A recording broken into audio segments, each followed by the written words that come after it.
approximately 9:30 a.m., two violent bank robbers, Larry Phillips and Emil Matasareanu, have already injured almost a dozen police officers and several citizens outside the Bank of America in North Hollywood, California.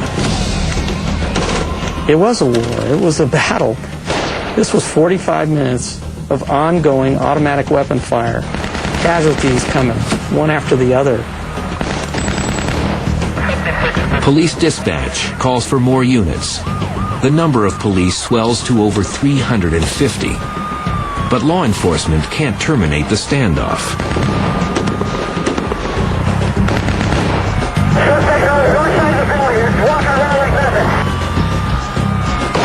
At 9:35 a.m., Matasareanu abandons the money bag and sits inside the getaway vehicle.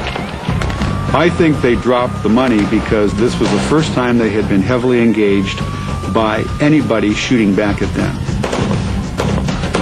One wants to leave and the other one's having too good of a time shooting, or maybe he tactically believes he needs to shoot some more before he tries to get away. Phillips even shoots at police and news helicopters.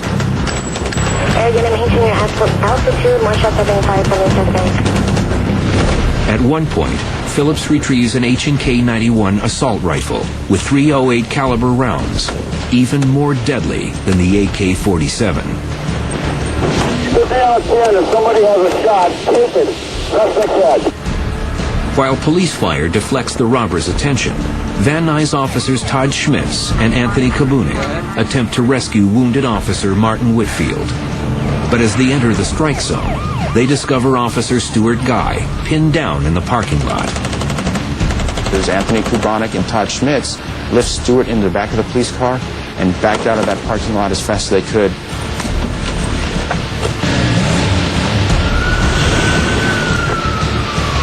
Without regard for their own safety, those two officers basically braved the gunfire to find downed officers. Officer Schmitz and Kabunik then hear a distressing call from the dentist's office. They drive back through the kill zone to rescue Officer Zaborovan and Detective Krulak. I remember, laying face down on the gurney in the back of the ambulance, screaming in pain. There was one bullet that lodged right at my hip bone. That bullet was surgically removed, and then I received roughly 70 or 80 stitches to sew up the wounds. Not at one point did I believe that I was going to die. Officer Martin Whitfield, who's still pinned down behind a tree, is clinging to life. 999, hang in there. 9837 is almost there. 99, thank you. Thank you for talking. So I had resigned myself to the fact that there were people that were dead. We didn't know about it, and we would just do the best we could with what was left. The police grow desperate. They notified officers are looking for guns stored now. We need long guns. We need to defeat the threat.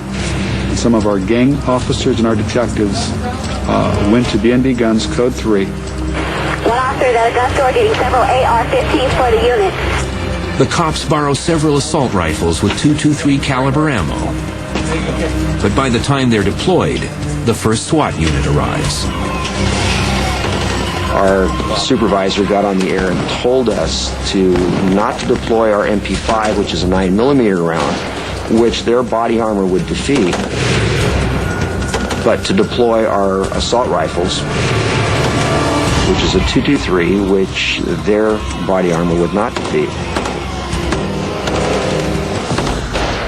9:48 a.m. The four-man SWAT unit drives to the south side of the bank. They will use a covert strategy to apprehend the suspects. But first, they want to rescue the wounded from the kill zone. One of the SWAT officers jumps out and helps police commandeer an armored truck. Somehow communicated with the driver, we need your truck, and he called into his headquarters.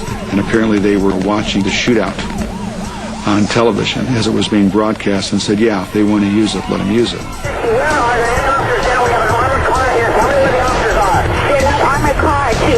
Laurel Canyon and Archwood, north of Archwood, 30 yards on Laurel Canyon.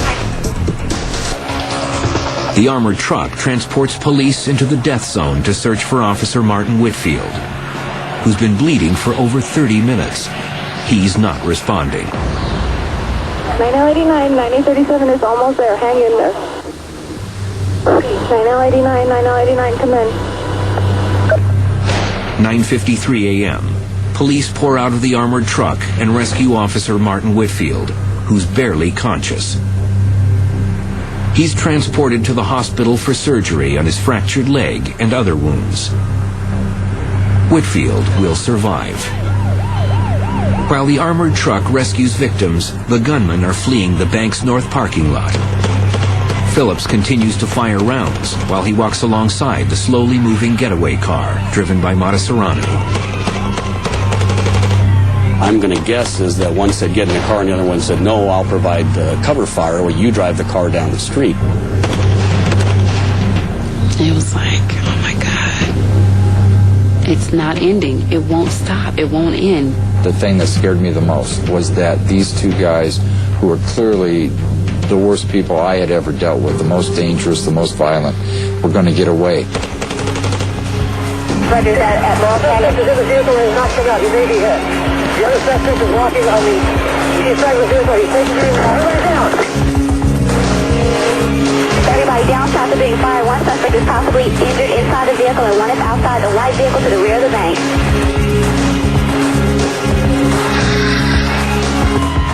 Phillips appears unfazed as officers shoot out the tires on the getaway car. We've got one suspect on foot. We've got one suspect driving the white vehicle. Serrano continues to drive, while Phillips ducks behind a tractor trailer. The suspect on foot is behind a long truck trailer rig. We left the backyard and we headed up the street to cut them off. I was met by Officer Caparelli, who was running away from the corner and shooting back behind him. He ran by me. I said, "What are you shooting at?" He said, "There's another one. He's under that truck." I don't remember exactly what I told him, but that's at that last few moments when Larry Phillips was walking towards us. I said, this is it. I'm going to feel him hit me. I'm going to go down right here. And the second I turned, there was actually a fire hydrant right to my left. And I just jumped over the hydrant and I ran across the street. The cold-blooded killer fires his AK-47, but the weapon jams. Police call it a stovepipe jam. A stovepipe is a very common malfunction, and it's where the empty shell casing doesn't completely eject and is just hanging there like a stovepipe. To clear it, you just need to hit that thing, and the gun's ready to operate. But instead of clearing it, Phillips abandons his jammed AK-47 and pulls out his 9mm handgun. The homicidal maniac now engages officers at the corner of Archwood and Agnes.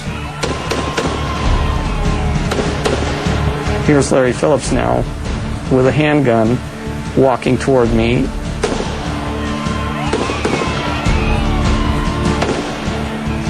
We engaged each other again. When he came into view, the first thing I realized is he's got a handgun just like mine. That made me feel very relaxed, that now it's even, and I returned fire. Officers fire at Phillips. One round strikes his hand. He drops his gun. Then he picks it up, points it under his chin, and squeezes the trigger. At the same moment, a police bullet rips through his shoulder and severs his spine. Do I wonder if any of my bullets hit him? Well, we know that something knocked the gun out of his hand. Could it have been one of my bullets? I like to think so. Did Phillips kill himself or accidentally pull the trigger? Larry Phillips had made the comment that he would never be taken alive. He lived up to what he said. I don't believe he was giving up. I believe that he was trying to reload that weapon one-handed. I think he accidentally pulled the trigger. I think he wanted to continue to fire, and he would take as many cops with him as he could. 9:53 a.m.